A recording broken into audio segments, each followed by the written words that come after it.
All right. Hello, everybody. This is my first announced live stream, so feel free to drop any questions you have in the chat area. So today we're going to talk about some tips for ladies, and I would like to hear from the men as well, about how to avoid getting your heart broken with men. And I know some people, when they start a live stream, they'll wait a few minutes, but I'm not going to do that. I'm very punctual, so we are right going to begin.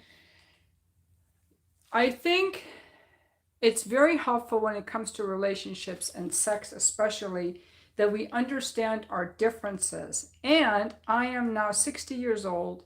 I only learned about these differences in the last few months. And I'm a well educated person. So I figured since I didn't know, a lot of you don't know. What helped me the most in understanding the differences between men and women sexually was from reading these books about evolutionary biology.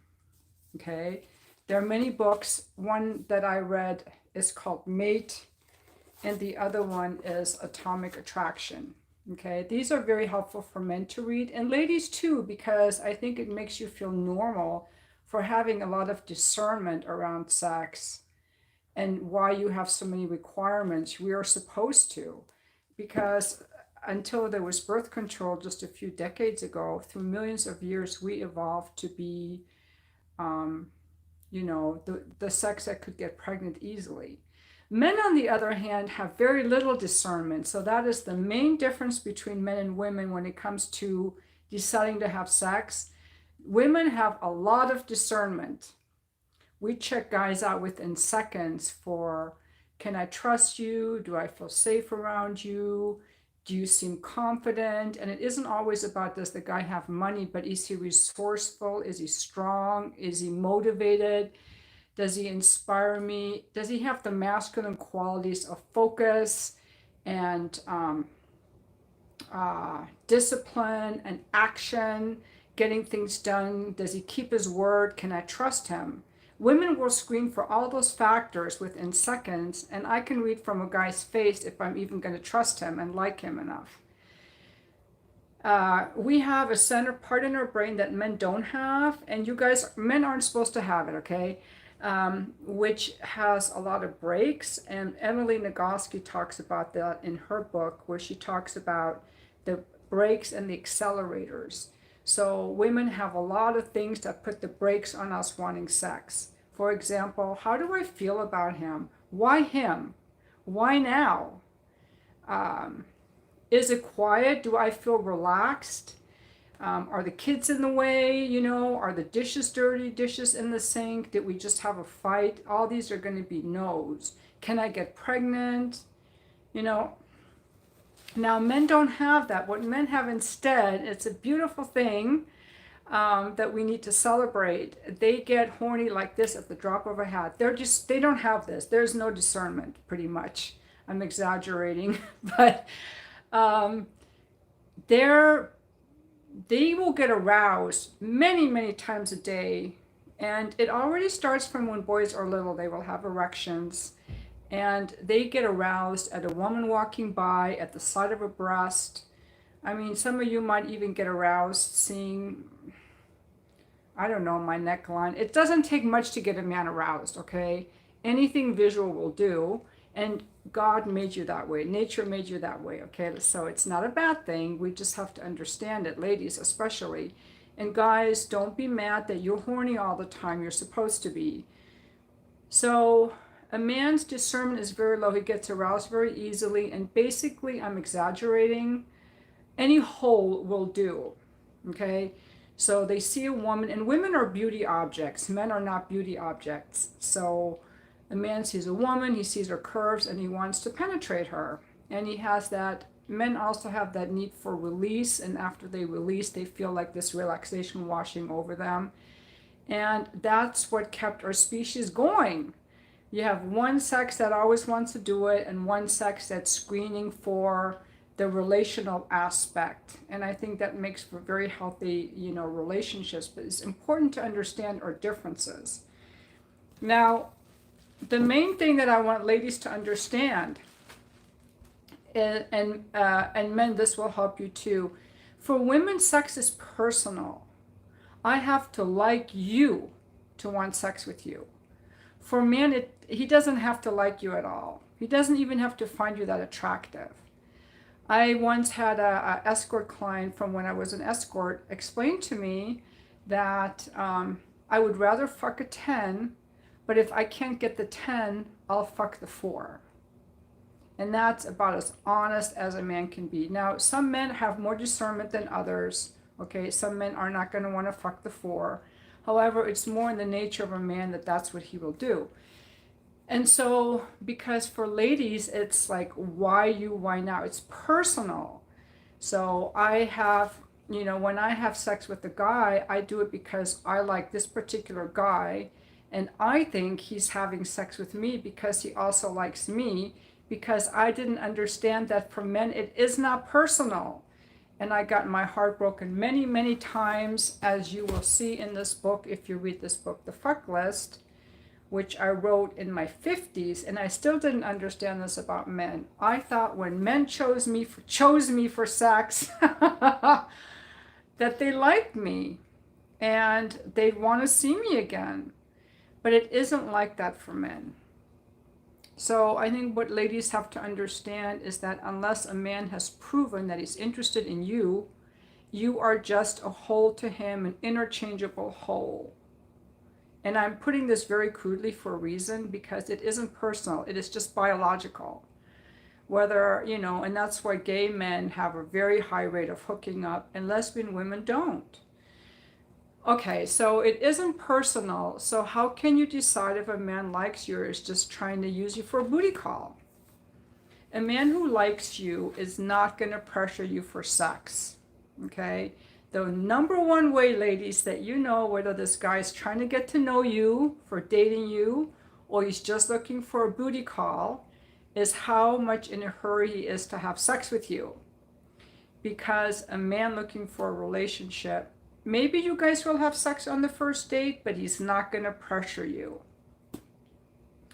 Because usually a man looking for a wife or a girlfriend will actually prefer a woman that has a lot of constraints and boundaries around her sexuality. Why? Because it means that he can trust her. Because she's not easy, he can trust her. And 2, he's going to have earned it. He's going to feel good that he earned access to her. And since it is, number 3, it is in the nature of women to be more discerning. A woman who is not discerning probably has some issues. I'm going to say she might be, sexually depleted or looking for validation or experimenting.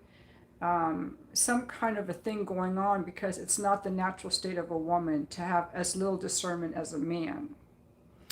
Now, why is it that people don't know this? Why did I only learn this a few months ago?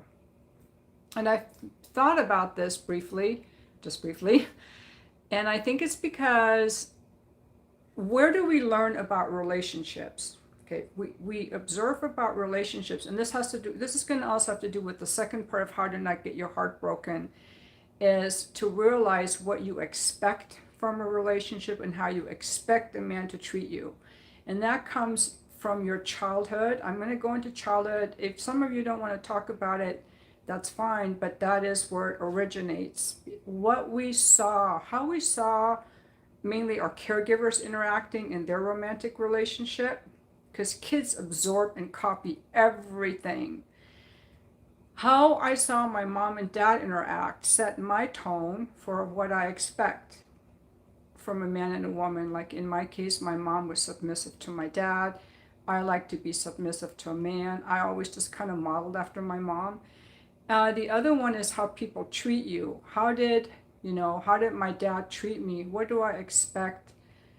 What kind of treatment do I expect from someone who loves me, like a caregiver? Okay, so childhood home, what I saw and what I experienced. Number 2, what they taught me. I remember my mom said, okay, when two people love each other, they'll get, the man will put his penis in the vagina to have a baby. So I assumed that men would have to love me to put their penis in my vagina. She didn't mean to educate me, but Number three, the next time I learned about sex was in sex ed in sixth grade. And it was just about getting pregnant and the biology. They didn't teach us anything about men or about women. All I knew was that I shouldn't have sex. The fourth area we learned is from porn. And porn is a fabricated experience. It's like they make women act like men in porn.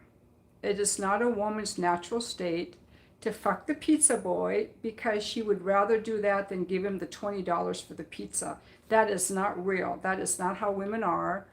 And I probably spent 10 or 15 years of my life thinking I should be sexual like the women in porn.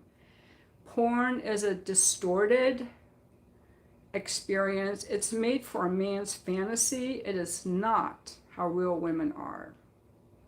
It is not how real women are. And just like men are not Clark Kent, women are not like the porn actresses. And the porn actresses will tell you, I don't have sex like this with my boyfriend. So, but if that's what men and women have seen, they'll think that's normal. It's not normal. It's not real and it's not normal. So women think, oh, I'm seeing all these women being easy. I should be easy. It's okay to be easy. And with porn being more and more everywhere, it's no wonder people get that very dysfunctional message. Porn is not a documentary. Porn is not reality. It's science fiction. It is science fiction just like Star Wars. Very important. The other place that people learn about relationships is, I remember reading the fairy tales when I was younger. And I remember Cinderella or something, and her life seemed great. And then all of a sudden there was a prince who made her life better. And I just remember puzzling. So the frog turns into a prince. Why is that better? Like there's some, Rapunzel, the man climbs up. There's always a man that is in love with the woman pursuing her. Cinderella, Snow White, Rapunzel, there's a man and he loves her and he pursues her. There are no fuckboys in fairy tales. And the same in romantic comedies. I can't even remember. I don't really like romantic comedies. I think they're cheesy because they're so fakey. And if I think about the movies I've seen or even the sitcoms on TV that have men and women in relationships, where have we ever seen the actual truth of it, that men will fuck any hole and women are discerning? I don't see that. I see happy coupling. The man pursues the woman falls in love with him, and they live happily ever after. There are no fuckboys in romantic comedies. There are no fuckboys in sitcoms. Correct me if I'm wrong. If so, they would be in the minority. So what we see out there, what women see, is that these wonderful men, they're princes and they're charming and they want to get married to us. And so men are portrayed as these wonderful beings who care about us and want a relationship. And that's where I think a lot of these messages come from. And in addition to, I think a very important part too is how we were treated by our caregivers. And many of us were abused and neglected as children. Others of us had caregivers that gave us everything except emotional comfort. And this is another important thing to learn, is that I can only accept the kind of relationship that is familiar or that I know I can have, because there's a blind spot to knowing that something else is possible, and there's a discomfort with accepting love that is more than the love that I'm familiar with. So for example, if someone grew up in a home with alcoholic parents who neglected them, they will tend to go for relationships that are full of drama with unavailable men, and they will be longing and limerence for this person who treats them badly, maybe hits them, and they will keep going back because that's familiar and that's all that they know. And they don't have the knowledge. They don't have the knowledge that that's unhealthy and that makes them unhappy because they've never experienced anything else. And so the key is just to wake up and start thinking, what kind of love did I experience as a child and where did that fall short? Because a person who loves you is not going to pressure you, it's not going to violate your boundaries, it's going to care how you feel, and it's going to respond to your request for connection. And all of these, I grew up in a home where my parents were kind and available, but not emotionally available. So I always had to comfort myself because my dad worked all the time and my mom was very busy with the 3 kids and the cooking and the housework. And so we were sent outside a lot to play, which was great. But also, I'm not used to going to people for comfort. And so when guys would blow me off, I didn't see that as a red flag. I didn't see that as a red flag. If I texted a guy that I'd hooked up with and asked him when I could see him again, if he didn't reply, instead of just going, I guess, I'm not going to bother with someone not interested in me, I will go, well, if I just let him know how much I like him, he will get back to me, because that's just a little girl pattern. That worked well in my family, but it doesn't work well in dating. And that's another main thing I want everyone to understand, is that the skill set we need in dating or in first meeting somebody or interacting with someone is a different skill set than we use in any area of our lives, because we have to vet this person. And some things to look for are when I tell you what's important to me or what I need, it's healthy to be able to express that, and it's healthy to only be with people who care and who respond. So in my case I hooked up with some guy and he then blows me off. Now I'm able to say, well, then I just don't like that guy. In fact, I don't even hook up anymore. And that's, I think, is the natural state of a woman, to be like, I don't want to hook up with you unless we're in a relationship. What's in it for me? Because the sexual pleasure for a woman is much less than for a man. A man gets aroused like this. He comes in a couple minutes. Maybe he can hold out for 20 or more. Whereas for a woman, her arousal depends on how she feels about him. And that's why for women, the sex in a relationship is magnitudes greater than for a man. A man will enjoy sex more in a relationship if he's like a relational guy, a sensual guy, but not magnitudes more like a woman. His cock won't be any harder. His orgasms won't be any bigger.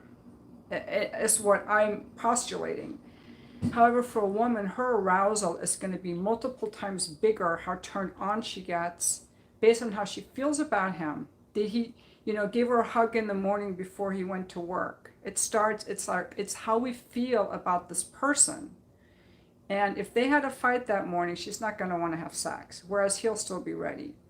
But anyway, so women are very different in that regard. And that's why men after the age of 30, they don't go around hooking up anymore, because they've experienced women falling for them and feeling all sad. We're supposed to feel sad.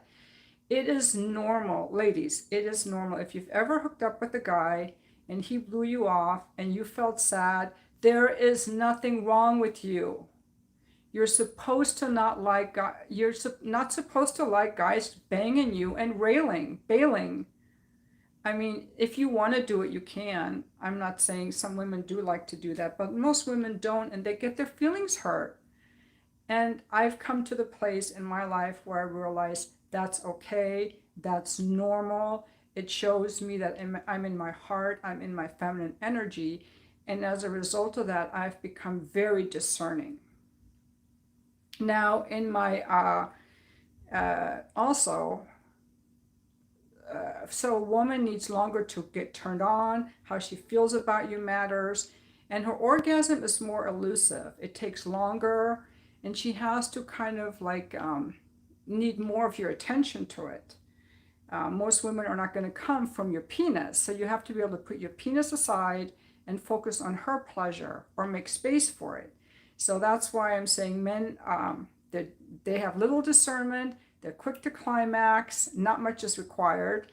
And for women, a lot more is required. We have more discernment. And I think it's such a beautiful thing that we are so opposite. And the reason I made this video is because not enough people are talking about our differences, you know, especially now. I hope YouTube won't ban me for saying I'm anti-woke. You know, men can be women, women can be men, we're all the same. Porn makes us look like we're all the same. And we're not. We're very different.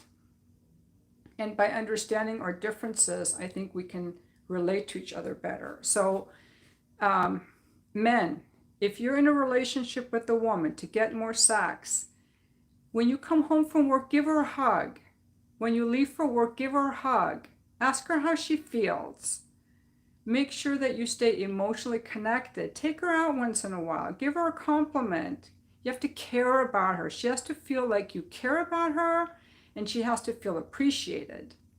And if she doesn't want sex anymore, you can just sit down and be like, hey, babe, you know, I really miss how it used to be between us sexually.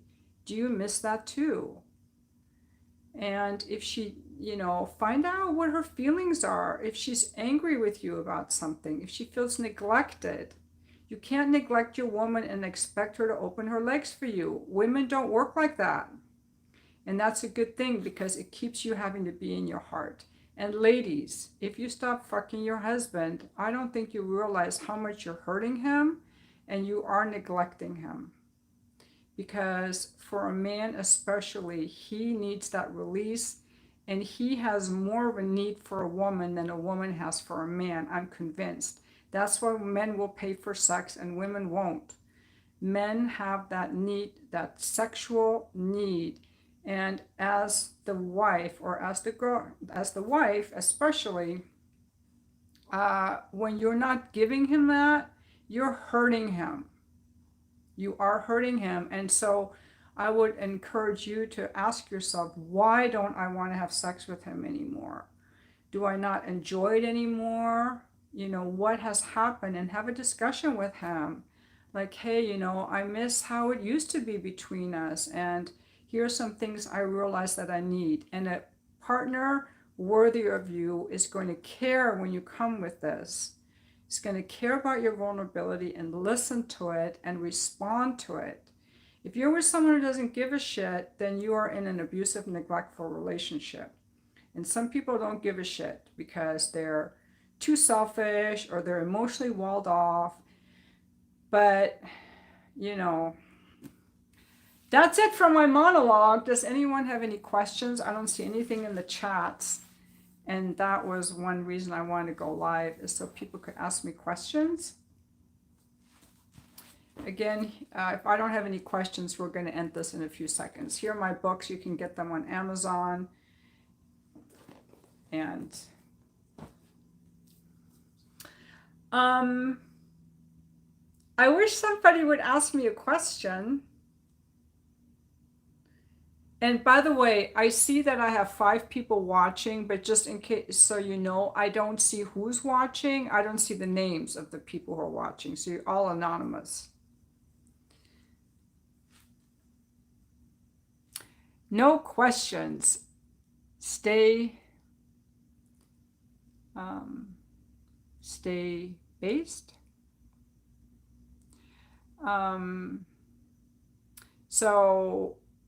Thank you so much for watching my video, and I'll do more of these in the future. You just stepped in. Okay, so do you have any questions to ask about male or female sexuality? Or another thing, a lot of guys who watch my videos have trouble meeting women. There are a lot of men, well, there are men out there who are F-boys, a-holes, pickup artists. However, there are also men who are very shy and who've given up, and you find them a lot in the manosphere. They're the ones that are called, oh, thank you, Stand Strong. You're welcome. They're called MGTOW, men going their own way. But that's a lot of BS because they're probably watching porn. All men want a woman or a man, all men want sex. So if they've given up, that is probably because they had some bad experiences with women. So whether you've had bad experiences with women or you've had, you don't know how to get women, I will give you two tips for women. Women are attracted to kind men who are not people pleasers. You have to value yourself. Okay, I'm going to give you two tips. One, get to the gym. Do the hardest freaking workouts you can because it's going to make your body look better. You'll feel stronger and you're going to release more testosterone. You're going to be confident and you're going to look better. Get to the gym. That is the number one tip. That's actually the first tip in this book, is to get fit. And then the second one is to develop social skills talking with women. So a lot of these guys who say, I can't get a woman, a lot of them do work out. But these guys don't have confidence talking to women. So when I became a realtor a number of years ago, I was terrified of going door knocking and doing sales and doing cold calls. But I did it anyway, and I enrolled in a course. It was Mike Ferry Sales. I don't know if he still teaches it.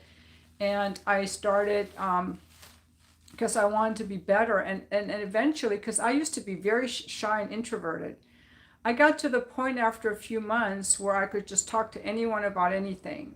So it's developing a skill set. Not everyone is born being able to talk to anyone, but you can develop that skill set, because I had to care more about the fact that I knocked on the door and told them about a new listing rather than what they thought about me. And that's the thing, guys. Get to the gym, do it for you, start talking to women, even the cashier. And it's not about what she says. Your main concern is, I did it. I said hi to a woman. I introduced myself to a woman. You focus on you. Because when you focus on the woman and getting her approval, you're a people pleaser, and that is such a repulsive turnoff. Okay. Someone asked a question.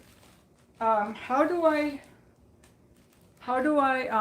do if my husband loses desire sexually? And well, let's see.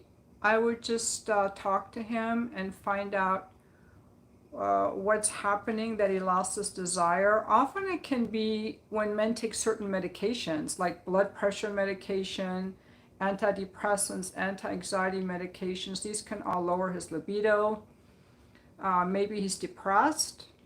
In my experience, many men, they will lose their erectile function, and to me a lot of that has to do with clogged arteries. Guys, be very attentive to your diet, because those little arteries in your penis, when they get blocked, it's gonna start giving you erectile dysfunction at a young age. So if you already have erectile dysfunction in your 40s, you're probably at higher risk of a stroke or heart attack, because it's giving you an early indicator that your arteries are clogged. Stay away from the sodas and the chips and all that, because your penis is at risk. I'm telling you, there's a new treatment now for men that someone shared with me. It's an ultrasound treatment to break up the plaque in the blood vessels of the arteries. There are other reasons men have erectile dysfunction, which is a lower testosterone. Some guys take testosterone. You can also build it by doing more strength training. But I really think that a lot of guys who have erectile dysfunction, especially younger guys, is because they're masturbating too much to porn and they've desensitized their penis. Just from my work in the past as an escort, there are men in their 70s and 80s still want sex. They may not be able to get hard. They may not be able to orgasm because they've lost sensitivity.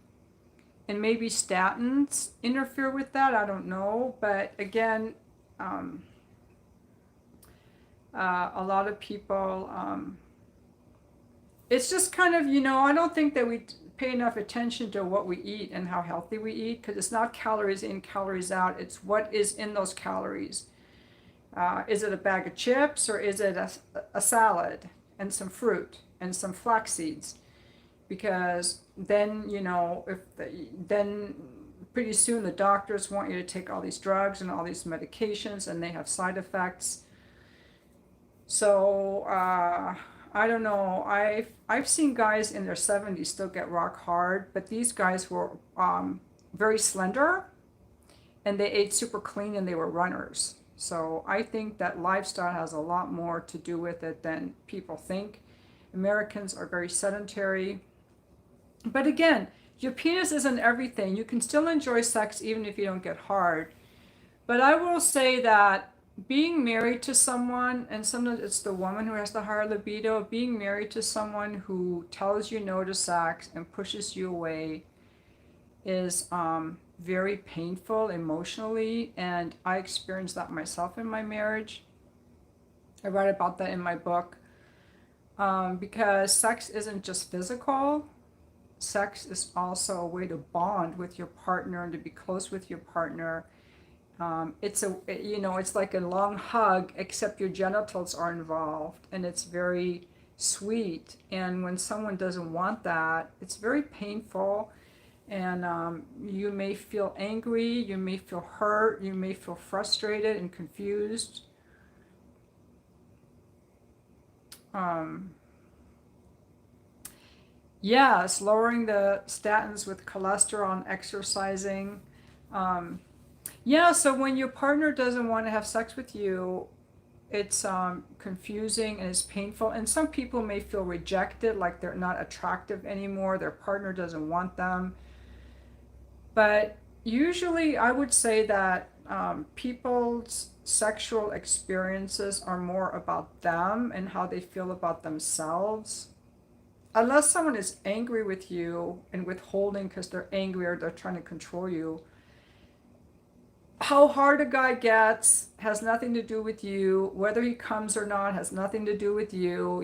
It's just their body and how it works. Whether a woman comes or not, I mean, we can't always take these things personally. But again, I think the main thing that's so important in relationships is, can I come to you vulnerably without attacking you and just say, hey, I value this relationship. I love you so much, and I would like to talk with you about how we can be closer. I haven't felt very close. I feel pushed away when you don't want to have sex with me, and I'd like to know if there's something there for you that you want to share with me about how you feel about us having sex together, something like that. And then ideally, your partner will care about that and respond to that instead of saying, you always want sex, or, don't bother me, or just leave me alone, or picking up the paper, like avoiding you or whatever. So I know there are people in their 70s that still enjoy sex together, but often it seems like usually it's the woman well, just from working with men, I've usually just worked with men, and they will tell me, my wife no longer wants to have sex with me because since she started menopause, or, she's going through some treatments for her cancer, or, she has a hip problem or some kind of illness, and they still want sex. But again, for men, sex isn't personal. So they may go outside the relationship for sex, but they would rather have that sex with their wife. I feel like the desire is low because there's a fear of ED. Yes, that's a really good point, because see, for men, I think men have a lot of pressure around their penis, and that's again where porn is so harmful. They take the top 1% of guys with the biggest dicks and the biggest erections, give them a bunch of Viagra, and then film the scenes over many hours and splice it together to make it look like he's like a horse, like a stallion. What woman wants to be fucked for 20 minutes? I'm sorry, not that many, and not every time. but men compare themselves to that. And I personally don't like long penises because they hurt. I'm only 5'3". Not to get too personal, but my finger is probably only 3 inches long. I can hit the bottom of my vagina with this. So if you have anything longer than 3 inches, it's just too much. I have to work at taking it in. So guys have this very wrong idea. And because of these ideas they have, like I'm not big enough, I'm not hard enough, they will avoid sex. And I think that's why my ex-husband avoided sex. He was afraid he wouldn't get hard. And if he thought he couldn't get hard, he didn't want to do it. And then when he did get hard, he would want to finish really quick because he wanted to finish before he lost his erection. But it's okay for him to lose his erection. It doesn't always have to be about him. It made me feel like he just really used me for my body. But yeah, I think porn has a lot of negative images on men. I mean, and men really like us. Ladies, men really want us to love their penis. Um, yes, if you have those kinds of issues, it's good to talk to a urologist. Exactly.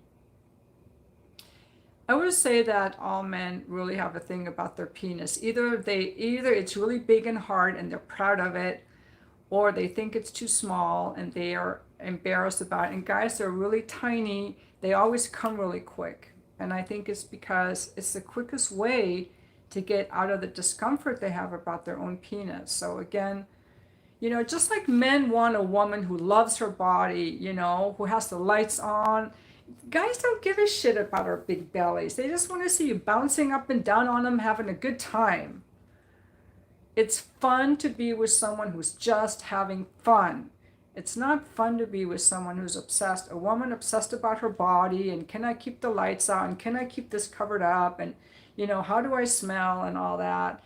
And men worried about their penis. And, I guess some of that is normal. However, I'm just encouraging you to just enjoy yourself and not be so worried about the physical. Yeah, I wish men wouldn't worry about their erections. And I think men also wish that women wouldn't worry about, their bellies or their baby fat or yeah, I think there's a lot in society that has a lot of bad teachings around sexuality because what makes sex good for women isn't your penis is never going to get the woman off anyway in most cases. So, but part of it too is that we have to accept our aging. We're all going to age.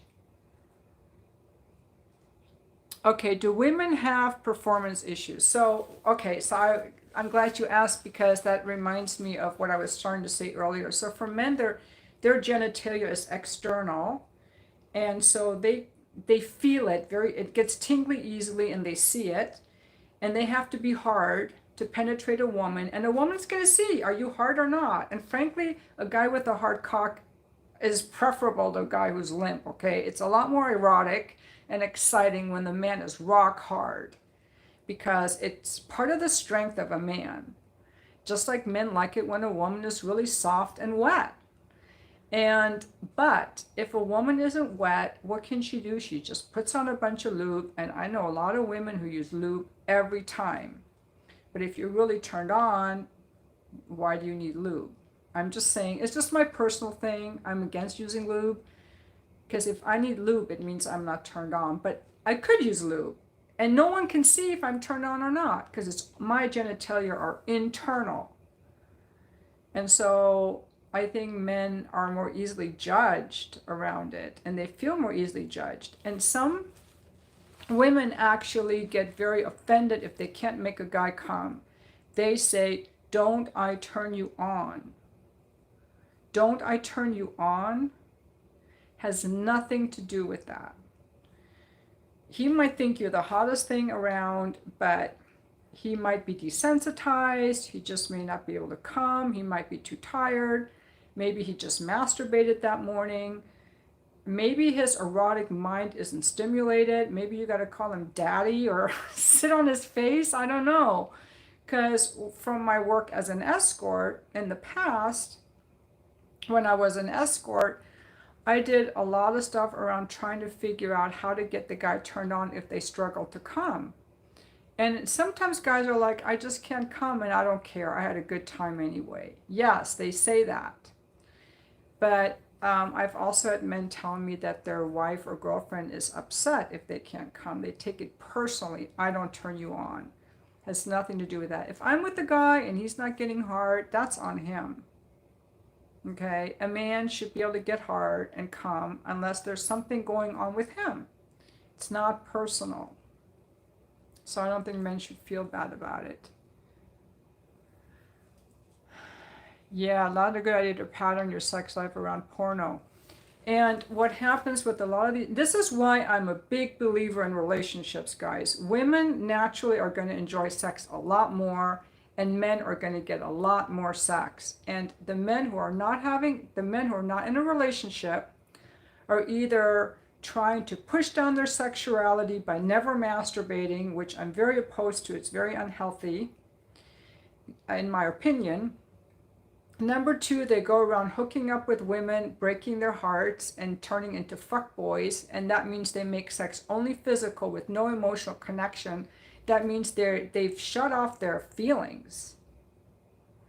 Or number three, they're watching porn.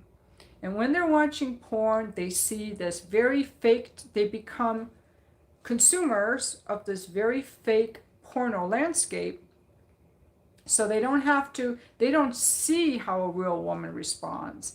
They don't have to interact with a real woman. They don't have to care about the woman and her pleasure. They don't get to touch her and experience her and smell her and interact with her. And those guys are the worst guys in bed, believe me. Those young guys, they think it's all about their dick and how long they can pillage you with their dicks. So the best thing that men can do in order to be good lovers, the best men in bed are the men who have been in relationships with the woman who liked sex. They're sensual men. They figure out how to touch the woman, what feels good to a woman. They know how to warm up the woman. And porn is the absolute worst thing. It is not a documentary. If you watch porn and copy that stuff, you will suck in bed, believe me. And a lot of guys, what they'll do is they will, I thought I brought my water in here. A lot of guys, what they'll do is they will be bored. So they'll put on a porn. They're not aroused. They're not watching porn because they're aroused. They're bored. They put on the porn, they get aroused, and now they're masturbating, finding just the right movie, and they're stroking their penis that is not hungry to be stroked. And so, since they're not already aroused, it takes them a long time to come.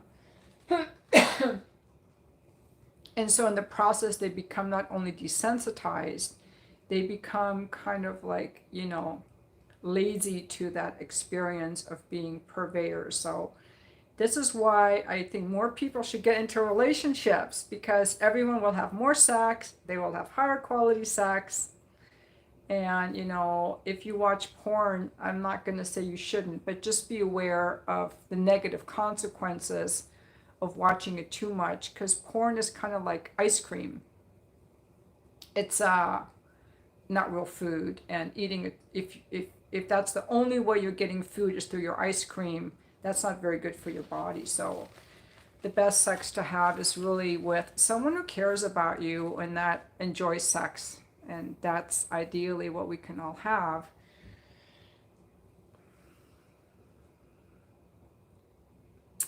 So thank you so much for coming on my live stream. I need to update my coaching website. I really don't feel in a space yet where I can, I'm all ready to take coaching clients, but I like making these videos as a way for me to kind of explore sexuality and relationships. And so I do see coaching clients, but I don't have that many. I'm not really actively trying to get that. I don't monetize my videos anymore. So I want this to be a place where I can share my views on sexuality and have you guys tell me what you think, and because it's kind of a fun topic. Okay, thank you so much for watching, and I'll make one again another time, and have a great rest of your Sunday.